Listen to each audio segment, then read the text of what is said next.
What's up, everybody? How's it going? Welcome to Just Keeping It Real with your girls, Trixie and Daisy, and that boy, Rikki. Hey guys, how's everybody going? How's everybody doing? All right, somebody's extra happy tonight. So she's happy because we got a time slot change, people. It's going to be Tuesdays and Thursdays, 8 p.m. due to different schedules, work schedules, kid schedules. I mean, just schedules, period. So we have some scoop for y'all tonight. First, I'm going to let Daisy start it off. What is the scoop that's going on? Tell me, Wendy. Alrighty, so what? I said, tell me, Wendy Williams. Okay, no, it's Daisy over here. But anyway, yeah. So Rodeo Houston for people that are Houstonians. Sorry, for the people that are not. I know other people listen to our podcast, but I'm sure everyone has heard of Rodeo. Woo! So Rodeo Houston's coming into town. Barbecue cook-off is starting this Friday, and that is going to be a hoopla to join and go. Anybody that has extra tickets for a tent, holler at your girls over here. Know what I'm saying? Hook us up. We would be down to go if she could get a babysitter. There you go. Just kidding. But yeah, so that's the skinny in Houston. That's the scoop there. But I have some scoop for y'all. Like I said, Wendy Williams, because I think she may have forgot, but that's okay. Wendy's show is going to be ending. And Sherry Shepherd's going to be taking that spot. And I have to say, I'm happy about it because I love me some Sherry. Wendy, I hope you get better. But I don't know. For me, cousin, I didn't like Wendy. So. What? I am fond of Wendy Williams. I love watching her show. The How You Doing? She's got her wigs that she wears, multiple different wigs all the time. And I love her. I think she's funny, she's hilarious. She be kind of, throwing out that little diss without kind of throwing the diss out. So I don't know. I like Sherry Shepherd too. I've seen her kind of co-host here and there since all this is going on. But I don't know. I mean, she's just not as hype for me. For me, I prefer Sherry because I feel she's more outgoing. I feel people like her better, and she keeps it real. That's what I think. She don't just talk about other people. She talks about herself. And one thing I didn't like about Wendy is she would always talk about people, but when it came to her, she would always try to be hush hush until TMZ got a hold of her, told her business about her man and stuff. So to me, I like Sherry because Sherry ain't shy to say what she's going through, or shy to be like, hey, this is what's going on with me. Well, it's okay. We can still love both of them. Exactly. But Wendy, I wish you the best. But Sherry, I'm excited. I can't wait to watch your show. And I'm going to be recording it. I'm going to be a little sad that Wendy Williams is going to be saying farewell. But I did listen and watch for several years. So I was a fan over here. I just hope you get better. Whatever is going on health-wise, I know you're not ready to talk about it. But there are a couple rumors, couple different diseases, Graves' disease. We do know you talk about your lymphoma as well. So we're just gonna pray for your health, and I think if anybody was to pass down the reins, to for her show or to get a show in that slot or however they're gonna end up doing it.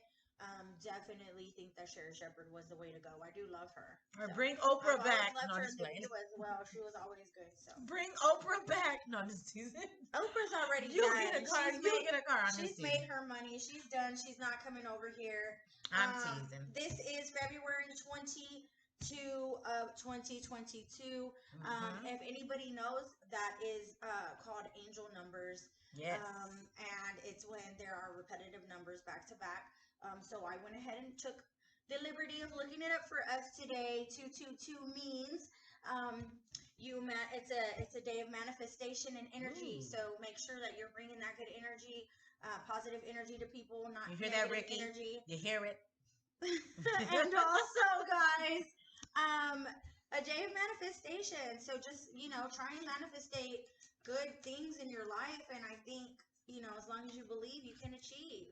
Amen. So, Trisha, what's going to be our next topic for tonight or today? I'm telling you, we still got some hot topics for you. I was devastated about this news yesterday because I'm a big Sam Hunt fan. Speaking of rodeo, I've seen him at the Houston Rodeo. She would get down with somebody. I know. I guess that's just how it goes. I mean, he got some good music. Then, take your time. That was my jam. Well, he done broke my heart because apparently his wife He has broke his filed. wife's heart too. Broke his wife's heart. She has filed for divorce and she's pregnant with her first child. Mhm. And she said because of allegations of the fact that he has been cheating, not just once, but apparently multiple cheating. He's been having multiple affairs. Sam, why? Get it Why, together. bruh? Get it together. You guys. made a whole album of how y'all broke up, and then you wanted her back, and you got her back, and you married her. Is this revenge? What's going on? Like, I know she. Let's I not can't. be petty. Like, come on, let's not be petty. But I'm a little heartbroken because I'm a big Sam Hunt fan. Me too. But you know what? I like I say, people really. It goes into what we're going to talk about tonight. People are struggling, and people are going through things, and if you don't get the help, sometimes people find it in other things, some in affairs, and unfortunately, maybe that's what. I know a few months ago he got arrested for a DWI, and a lot of people said that he had been drinking a lot. So, Sam, I hope you get the help you need. I'm so sorry for you and your wife. That's so sad. First and it baby. doesn't help either, like that stereotypical country boy cheating and break. You know what I mean? And the drinking and the driving. So. I hope you get it together. I'm sorry to his wife, but you don't know what's going on in their marriage. Or maybe, I don't know. But we are going to end the hot topics with this person because I'm done with talking about him. Well, no, hold on. I have one more. Oh, yeah. Sorry. So, guys, I don't know if y'all know, but I'm a big, huge Martin fan. Yay! And Martin just taped a reunion. Hey. Of course, they didn't have Tommy Ford. My favorite. Rest in peace, Tommy. But they did have the rest of the cast. And I'm pretty excited to see what's going to happen on that reunion. It's not coming out anytime soon. It'll probably be out a little bit later on at the end of the year, maybe fall-ish. Nice. But I'm excited. I can't wait too. I love me some Martin, especially Shanae. Shanae. I hope he brings out Shanae. I'm the man. Yeah, so. And Rikki, what do you think? Watch that every night. Still growing up. So then, because I remember they were saying about it, but I will definitely keep my eye out, and if I know any other information, since I'm in the film industry and stuff like that, I will give you guys an update on that part of when it's going to be pretty much in pre-production, production, and then post-production, so that way, that way you have the time frame of like, hey, we got to know for sure. Sometimes they actually will give everybody the information to say, hey, this is going to be released on this date at this time, but at this point, we don't know. They say they got all that stuff putting together and stuff. We're going to see.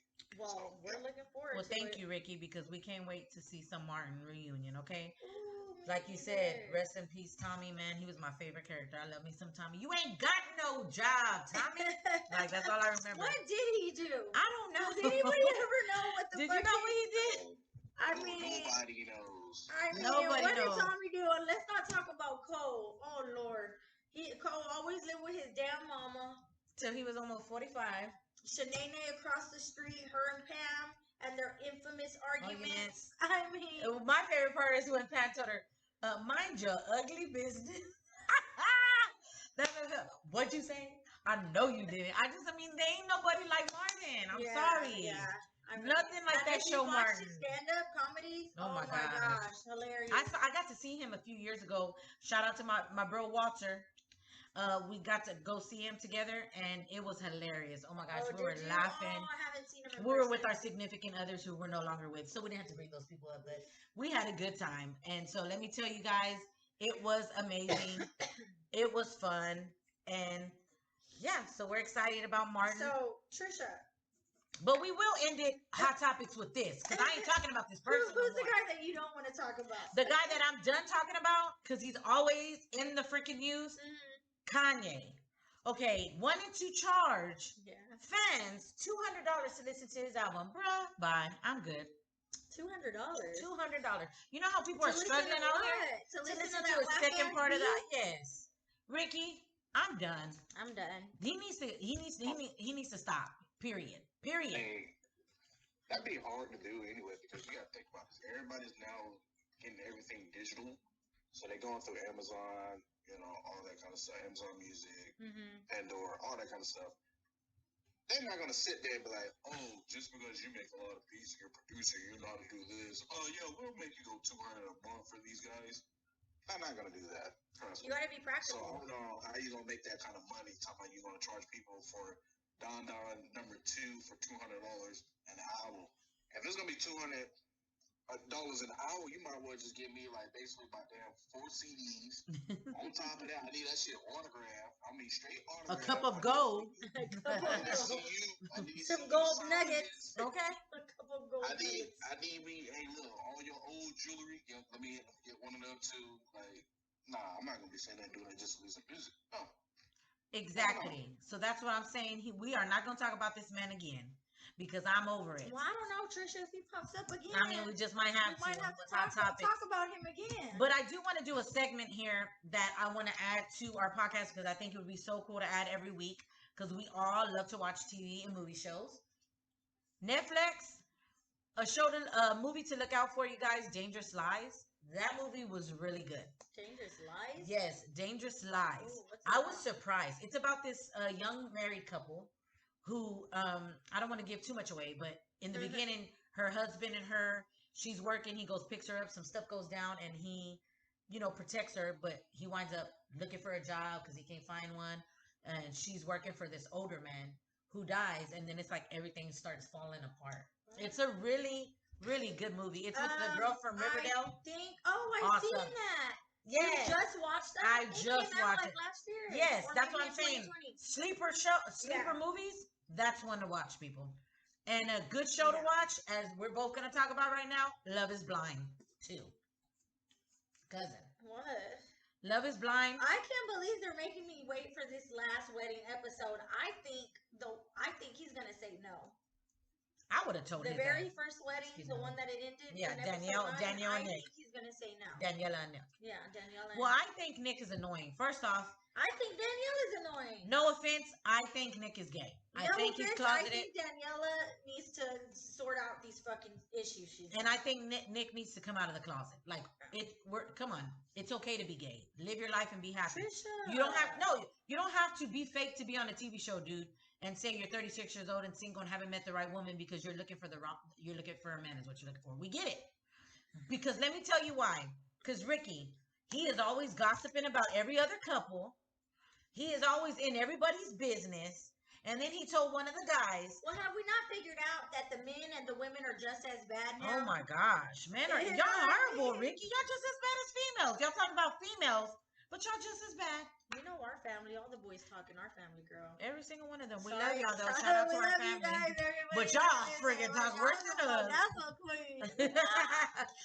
But Rikki, I'm not. But Rikki, not just plain love y'all.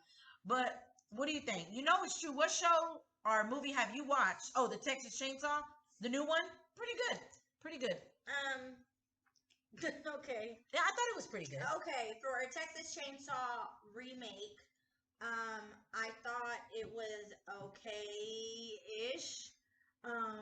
It was very predictable, like all Texas Chainsaw Massacre movies, but I like my Texas Chainsaw Massacre movies. Yes, we do. With that being said, that was the one on the sucky side, and at the end, Trisha, I don't know. I can't even believe that you said it was good. So anyway, skip that one, guys. No, I thought it was good. I didn't think it was horrible. It's all right for an hour and 30 minutes. Okay, fine. For an hour and 30 minutes. But I will say this: still for me, the best one, of course, the original, but the Jessica Biel one. I still think that one was really good. I like the one with the girl with the pretty eyes, and she was like that, and her whole titties were showing, but you could tell they like just glued a little part of her flannel T-shirt, but she was like a part of the family. You know when they go with her boyfriend Jason. I'm so done. Jason. That is the wrong movie, cuz you're talking about House of Wax, but we're gonna let you slide. Wait. Well, then who was it? It was not Trey Songz? In the House of Wax. No, on the Texas Chainsaw Massacre. Oh, you're talking about the one with Jared Padalecki. Yeah, you're talking about the one with Jared Padalecki. That's the guy from Supernatural. Yeah, that one. I didn't like that one. I like the Jessica Biel one. Yeah, he was on there. I like the Jessica Biel one. Well, that Jessica Biel one is the remake from the original too. Yeah. So, the first remake. Yeah. So I thought that was good. I like her whole, like, it looks like her hair is all rainy like mine looks right now, even though it's just natural, but just, with hairspray. But hers is like. I mean, she was running in that rain at the end of that movie, though. So. And she is gorgeous, so I will give her that. So people check it out. There's different shows to watch. The girl from the movie? Jessica Biel. Oh. Yeah, Jessica Biel. No, Jessica Biel. I thought y'all were talking about the one JT from made this new movie on Netflix because she looked like the Encanto girl. Oh yeah, Maribel. Maribel from Encanto. I haven't seen it. Mirabel. Check it out. Okay, Rikki, do you recommend any shows or any TV shows from like Hulu, HBO? Oh, Euphoria, people, check it out. That's all I'm gonna say. Euphoria, it was good. It's good. Nothing that comes to my mind right now because I know some people are kind of biased about things and stuff, so I don't try to at least recommend movies to people unless it's like, hey, I like horror movies, and I'd be like, all right, and I would just list them type thing. But I feel you. Just wanted to put a segment out there for us to encourage people. Hey, if you like horror, watch this. If you like suspense, Dangerous Lies. I slept on that one. But as you can see, some of us have different tastes. Yeah. So. Just like everybody likes Halloween 5 and 6. And some of us like straight men. Halloween 5 and 6. That was the horrible movie they ever made. And they're like, it was good. Do you like the Rob Zombie remake? Okay, if I don't, okay, this is the thing about this whole thing that people got to understand, especially when it comes to Halloween, how John Carpenter works. He wanted to make that character be I don't know, he's just a man of force type thing. Yeah. But everybody else took their own perspective and made their own timelines for it. Yeah. So, when it comes to Rob Zombie, I mean, he did went to John Carpenter about that, and he's like, "Hey, look, do what you do. You know, I will be all for it." Like he gave him his blessing, but then when he did it in a way that he shouldn't do it. Then John Carpenter's like, "What the hell?" Like, yeah. But that's why I say I kind of separate for that. If I was Rob Zombie's version, I just leave it as that and just that's it. I don't be like, well, this happened in 1978 or this happened in. No, I just be like, all right, this is his movie from 1 to 2. Mm-hmm. That's it. I keep that separated and out of my head to not mix it up with all the other ones. Because that's basically you're dead. You gotta think about this. You did pretty much almost damn near 3, 4, 5 different timelines at this point. So now you're trying to exclude from that, and like they're doing now is from Halloween 2018 to Halloween Kills, and then Halloween Ends. They're actually here filming in Savannah right now for Halloween Ends. So this is the last trilogy actually connected to the 1978. Yeah. With John Carpenter actually be executive producer in this. So that's why my mindset is at now is this timeline that actually is connected all together. Like, we're going to stick with this, and this is what it is. Yeah. Because, it's crazy. And, Jamie Lee Curtis, that was her first movie, Halloween. Well, she ain't quit yet. Nope, that was her first movie. She ain't quit. It was her very first one. And I have to say, Halloween, I love the original one because just the music, and the fact of him walking so slow and them still getting killed. John Carpenter. I'm telling you. But then the Rob Zombie one, I was like, dang, he's big. I don't know about that. That one was scary.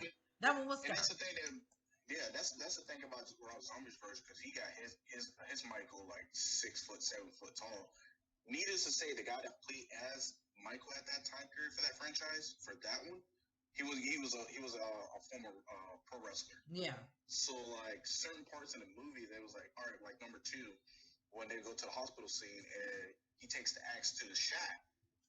That the people that the construction people was supposed to make it out, really flimsy type thing for them to break through, and it was all straight up wood, and he's like, oh. I'm gonna have to really take this axe to this freaking thing just to get in here. So it's like he didn't ask for them to cut it, nothing. Like stop, like y'all need to fix this, nothing. He's like, all right, that's a challenge.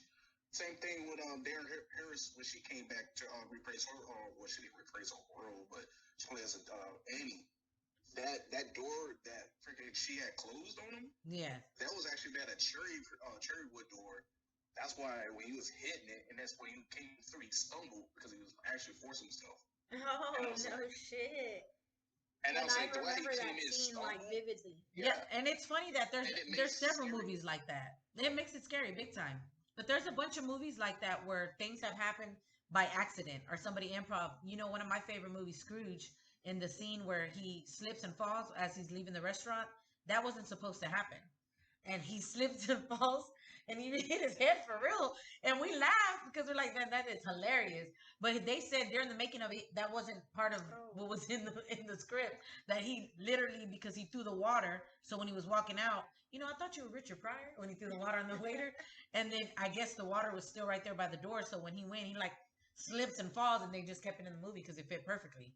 So I mean, I guess when something works like that, why not? Kind of go with it. But Rikki will have, I'm sure he will be telling y'all some movies and stuff, because Rikki, that's what he was born to do. Yeah, you gotta join the other podcast for that Out of Heaven production on that on Spotify actually, and also on Anchor. So that's what pretty much I do on that side.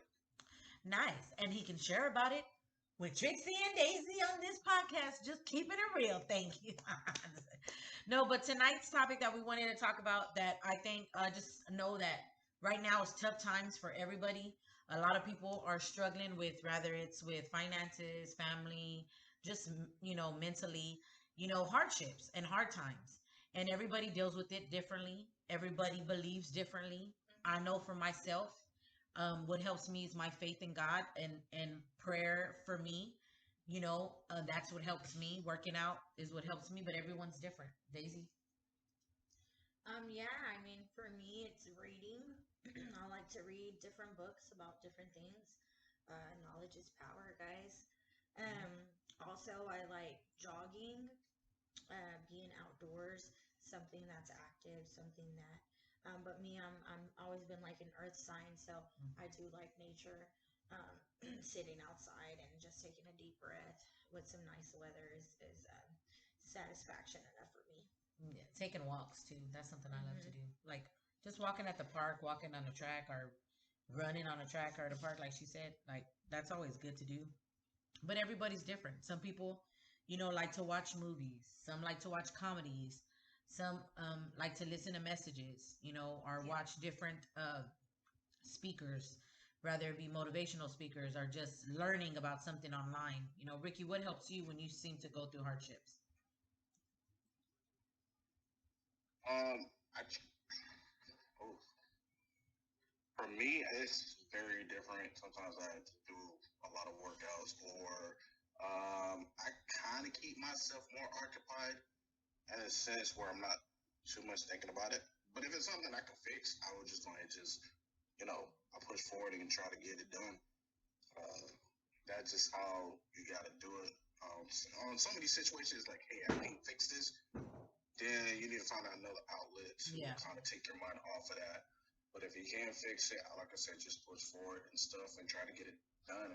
And that one, like I said, that day will come when you are having fixed. It might not happen overnight or within 2 hours or so, but at least you're progressing yourself to do that, to get that done. Yeah. And for some people, I know a lot of people that I care about and love were going through some things, as far as in like custody with children. Others were going through stuff with their jobs. Others were going through stuff with their family. And I just always encourage and say, this too shall pass. This is just for a season. It's not like this is going to be your whole life. It feels like that right now. It feels like a struggle right now, but it's not going to be like that forever. So for me, I guess for me, when I started doing comedy, that's my way of dealing with stuff, is being up there making others laugh. Yeah. But you don't know that I'm up there making others laugh, but I'm really hurting at times too. You know what I mean? It's like I really don't want to be up here doing it, but that's something I know I want to do, and that's like my outlet and what helps me. So I love to do it, because everybody's going through a struggle. Everybody deals with stuff. Sometimes people don't say stuff, or they can have lots of so-called friends and family, but still feel alone. So it's like if you're out there and you're listening or you're watching this podcast, and you might be discouraged, or you might feel like you don't understand my struggle. I may not, but you're going to be all right. For me, I would hate for someone to kill themselves, harm themselves, or feel like they have no way of getting over something. Because I've lost a friend in high school through suicide, and I promised myself I would never let another day go by like that. And I wanted to talk to him. But I was such a nerd in class. I was always early and stuff. And I always had to make sure that I was, getting my grades and stuff. And so I looked at him and I said, I'll see you at prom. We're going to dance at prom. We're going to dance at prom. And he's like, yeah, of course. And then I saw in his face that he looked sad, but I just went back to class. And that Monday, that was a Friday, that Monday we come to school and they let us know that he had committed suicide. And I was like, never again will I ever let, if I'm feeling it in my heart to talk to somebody, or if it's there, it's not a coincidence, it's for a reason. I'm going to talk to that person. Yeah. Because I think about like, man, if only I would have, talked with him or something. I mean, maybe it wouldn't have changed, but you know what? Hey, at least I tried. Yeah, at least you extended that. Yeah, extended it and tried, and it's like, it's crazy just to think of. Well, I mean, and that's true too. I do think that having that conversation could put somebody that's on the deep end in a different state of mind. So, when somebody's in crisis mode, they don't, usually they're not thinking the way that they would on a different day. And so, being there for somebody, contacting, trying to lend that helping hand definitely matters. I think it's very important. I think it's important to talk about these things that matter. Yeah, on just keeping it real, we talk about love, we talk about sex, we talk about relationships. We can also keep it real about other things. And we can keep it real. That's very, a lot of people are going through stuff right now. In Houston, there's a lot of death. There's a lot of death of children. And I know that it's not just happening in our state. I know that it's happening everywhere out there, in the world. We have that war. We got a war that's about to break out with Russia. So, I mean, that's something and I have a feeling that is definitely going to happen. I don't think it's not going to happen. Putin definitely has put his foot down and already moved his troops. So that's going to happen. It's inevitable. But, war is inevitable, and that's us as human beings. That's what we have to deal with on a daily basis. Is living through these hard times. I mean, cost of living has gone up. Cost of food has gone up. Cost of gas has gone up. And the government doesn't help enough for the people that are struggling out here. And then you end up, I mean, I had to pay taxes on whatever stimulus that we got. And it's just like, my goodness. And believe me, I'm not rich. So, it just, either way, we're paying for whatever the government is helping us with anyway. And then at the same time, jobs aren't paying enough to actually to even be able to pay for the cost of living. So, or they want to start you off with where you began with years ago.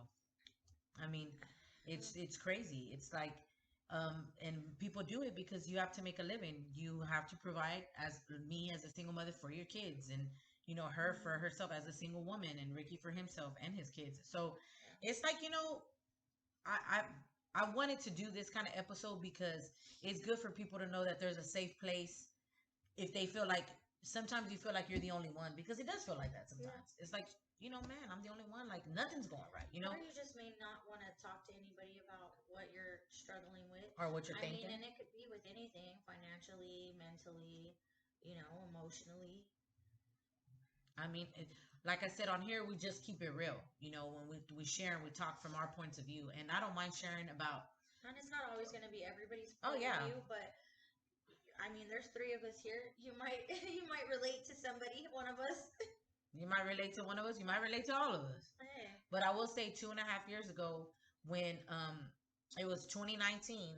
It was 2019. I had just stopped talking with my youngest son's dad, and 5 months later, I found out I was pregnant. We were already broken up. Then they had layoffs at my job that I was with for going to be 14 years.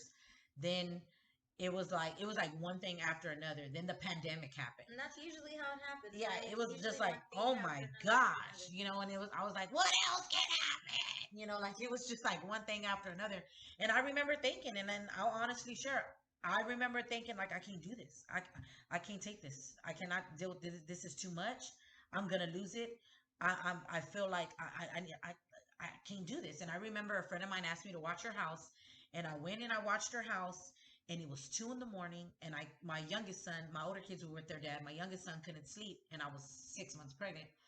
And I remember it was like a little voice just said, "Your kid, you'd be better off not here. Your kids would be set with your money. You know, just all these thoughts that I know I wouldn't think, but because of what I was feeling already, what I was going through already, I was depressed, I was sad, and I was like, what am I gonna do? Like, oh my gosh, I can't believe this is happening, and da da da. You know, even though it was my own. I mean, it wasn't my fault that I got laid off because they just started laying off a bunch of people because they lost a lot of business. And one of my coworkers, she actually called me. Her and I were real close. She was from up north in the office up north. And she called me to tell me, I just want to let you know I got laid off. And I thought she was kidding because she had been with the company. It was going to be 20 years. Yeah. And she was a year away from retirement. And they laid her off. And she goes, I just want to give you a heads up. They might be doing it in every office. Just want to let you know because she knew that we're friends. She knew I was a single mom. She knew like I work hard to provide for my kids. So she wanted to tell me. And I'm glad she did. That whole weekend, though, I was uneasy, but I kind of felt peace because I knew something in my heart knew, like, okay, it's going to be me. Like, prepare yourself. I'm going to be one of them. Yeah. And sure enough, Monday morning, my boss had me work till almost noon, then calls me in the office and says, I hate to do this. And I already knew. I had peace. I already knew. I was like, okay, you know, and he's like, I didn't think they were going to do it here. You know, oh my gosh. And he said, you know what he said. And again, I'm not angry with him. It's not his fault. You know, layoffs happen. I had just never been laid off before in my life. So I was like, oh my gosh, I've been with this company. It would have been 14 years. And I was like, oh my gosh, like I didn't show it there, but I drove in my car and I was not knowing at the time that I was pregnant. All the tears. Because I didn't know that. I didn't find out I was pregnant until 2 months after that. So I had no clue that that's why I was kind of emotional because I was pregnant too.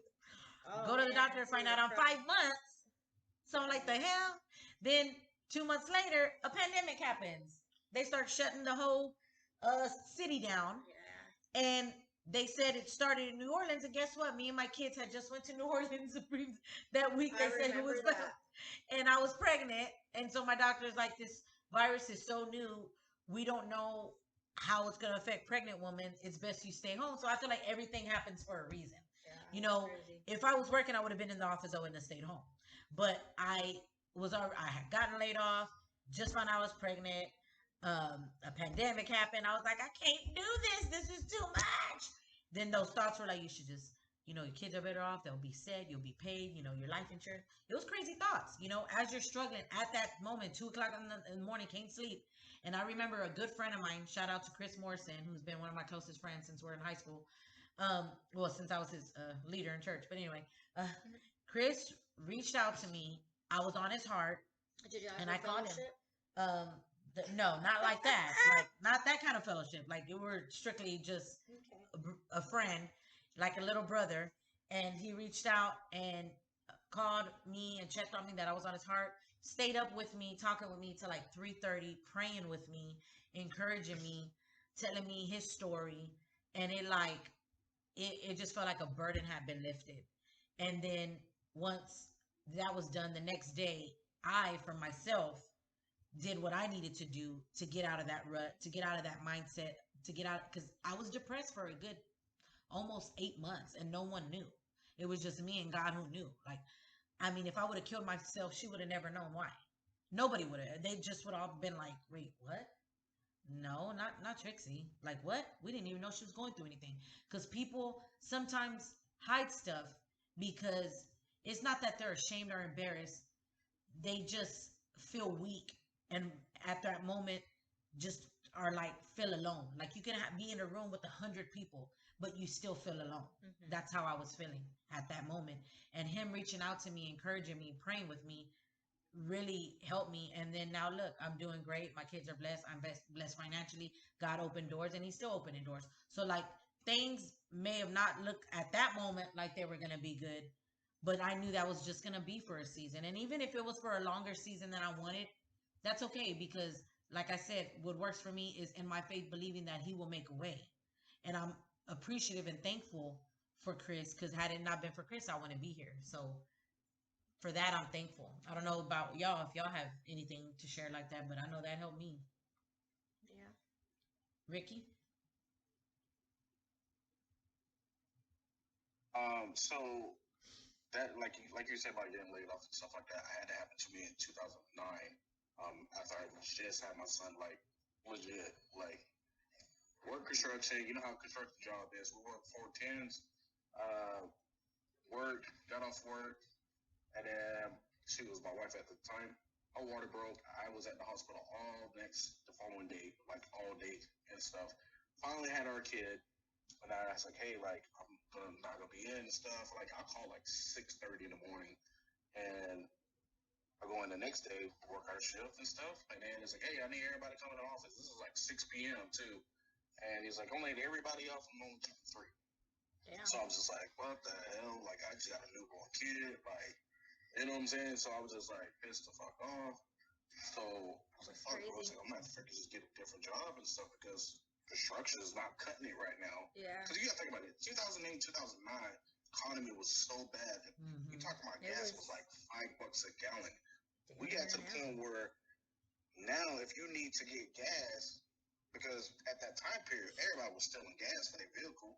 So all they had to do was take the nozzle off and it just fill up and left. So now they quit doing it. So now you got to go into the store, got to freaking give them the money or use the card. Half the time the cars don't even work at the machines. Yeah. So now you got to go prepay in the store to get gas. Then you try to use a credit card, debit card, whatever. So all thanks to, people were stealing gas and stuff, and then it was bad. It was rough because it's like, yo, like, economy's already bad. Like, who else is going to hire? So I ended up, start working overnights at Walmart. I mean, you're changing over from working early in the mornings to evenings to switching over going from 10 p.m. to 7 in the morning. Like, that takes a toll on you. Then they, you're working like 3-4 days or whatever type, overnights. And then they say, hey, we want to move you to full time. And then you got to do 8 days in a row to make up the hours and the time to have a better paycheck. And I'm just like, yo, I'm tired, like, but I gotta keep pushing. I mean, I remember one time I had the box cutter and I literally cut my pants. And I almost cut myself. I was just that tired and sleepy when I was trying to cut the box. And I was just like, I am overdoing myself, but I need to keep going. But that whole situation sucked, to be honest with you. So yeah. Daisy? I mean, everybody goes through hardships. I mean, I was raised from a single mom. So if anybody knows about hardships, I definitely do. My dad wasn't around after they divorced. So I always watched my brothers. My mom always worked doubles to support us. And, it taught me to be strong. It taught me to be a hard worker. And still to this day I am. So I mean, sometimes the hardships that you go through, they make you stronger. They make you who you are. Like you were saying about what you were going through. At that moment in time, maybe it wasn't right for you to have that job and you needed a job, but maybe that just wasn't the job for you until you were, it was time to find the right one. So God does bring, does do things for a reason. That's how I feel. Like I said, everybody believes differently. Some people don't believe in God or whatever. And I don't judge or nothing, but I know for me, I wouldn't be able to do it without him. I know that. I know if it wasn't for me, if it wasn't for my Lord and Savior Jesus Christ, I wouldn't be here. But like I said, I don't judge anybody else. I don't pressure nobody else to believe how I believe. I just know for me, that's what gives me strength because I wouldn't have been able to do it, and my grandma, who I have tattooed on me, but who practically raised me, she taught me a lot about being strong in your faith. And I never quite understood certain things she said until when she passed and things I went through. Then it's like, that's what she meant. Like she would always say, be careful because people will fail you, but God will never fail you. Yeah. She would say, I may fail you, mija, which is like sweetie in Spanish, not meaning to, but God won't fail you. But don't keep your eyes on people because people are human. People are going to make mistakes, but God's never going to make mistakes. And I didn't quite get that. I'm like, okay, thanks. I appreciate that for the advice, for the word.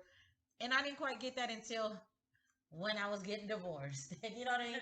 When you were going through stuff, you're like, that's what she was talking about. Okay, now I see. Yeah. Now I understand that. Okay, thank you. Because I didn't quite get it then.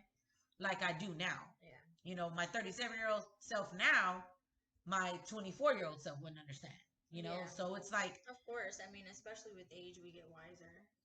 Oh, I know I did for sure. I did. And even still, I'm a little on the wild side. But same here. And you're still learning. Every day is a learning process. Every day is a learning process. I learn stuff from my kids every day. Shit, we're still going through hardships now every day. So it's not any easier with the economy and with the COVID and with, you know, everything else, the price of living going up and all the, you know, people being agitated for being in the house for 2 years. I mean, damn, violence is up. All these criminals are out. But I will say this, find something to be thankful for. Even if you can't, find something to be grateful and thankful for. I know that's what helped me. It was like when I was frustrated, I can't even find with nothing, all the bad, there's something. There's still something. You might got shoes on your feet, a car that, you know, that thank you for my favorite TV show. You might still have a job even if it doesn't pay all your bills. I mean, yeah, find something to be thankful for. I'm thankful for my friendships. Shelter. Yeah. I'm thankful for that TV show. Hey, whatever makes you happy. I'm thankful girl, for that I love song. Plenty of TV shows. Exactly. Married at First Sight, y'all. Shout out Married at First Sight on Wednesdays. I'm just saying, thankful for that show. So I'm just saying, you know, there's always something to be thankful for. These hardships will pass. You're not alone. If you need to talk, whatever, you can always hit us a message up. Comment. Whatever, we got you. Even if it's trolls or negative comments, we don't care. We appreciate it. If you took the time to be a troll and be negative, hey, then obviously we're doing something right. So thank you. But no, I do want to say thank y'all for joining us in this podcast. Daisy, Trixie, your boy Rikki, just keeping it real. Check us up at our new time, whether you're listening to us on Spotify or you want to watch us in person. We are here to give you all the details on everything. So we got y'all. God bless. Stay safe. And we'll see you next time. Bye.